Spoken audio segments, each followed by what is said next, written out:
অনেকেই প্রশ্ন করে থাকেন যে ভাইয়া আমার টেস্টের রেজাল্ট নর্মাল, ডাক্তার বলছে আমার টেস্টে কোনো কিছু নাই, কিন্তু আমার শরীরে আমি সেই এনার্জি পাচ্ছি না, আমি বুঝছি আমি আসলে ভালো নাই, তাহলে কি করব?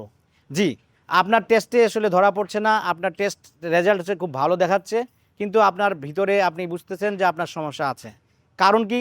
কারণ হচ্ছে যে আপনার আরও কিছু ফ্যাক্টর আছে যেগুলি আপনার চিন্তা করতে হবে, যে আপনার ভালো থাকার জন্য দায়ী।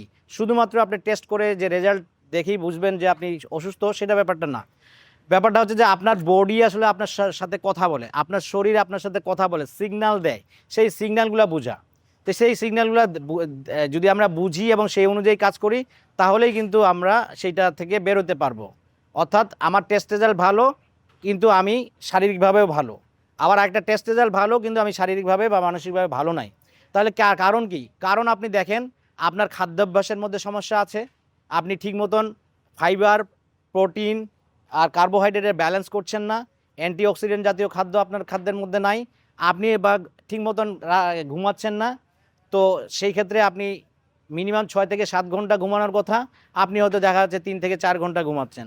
এরপরে আপনার আসলে স্ট্রেস ম্যানেজমেন্ট, আপনার যে ডিপ্রেশন, অ্যাংজাইটি, এই যে স্ট্রেস ম্যানেজমেন্ট, এইটাতেও আপনার ঘাটতি আছে।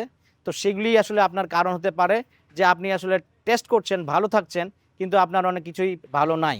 তো সেক্ষেত্রে আপনি অবশ্যই সামগ্রিকভাবে, হলিস্টিকভাবে যদি আপনি চিন্তা করেন আপনার জীবনে কিভাবে খাওয়া উচিত, কি খাচ্ছেন, অ্যাক্টিভিটিস অ্যান্ড এক্সারসাইজ মুভমেন্ট আছে কি না, সেটা আপনি অ্যাংজাইটি ডিপ্রেশনকে ম্যানেজ করতে পারছেন কি না, আপনি প্রপারলি ঘুমাতে পারছেন কি না, সমস্ত কিছু মিলেই আসলে আপনার আউটপুটটা আসে, আপনি সুস্থ অথবা সুস্থ না।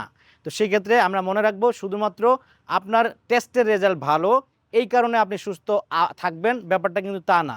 আপনি দেখবেন যে আপনার টেস্টের রেজাল্ট ভালো, কিন্তু আপনি ফিল করছেন না, ভালো ফিল করছেন না।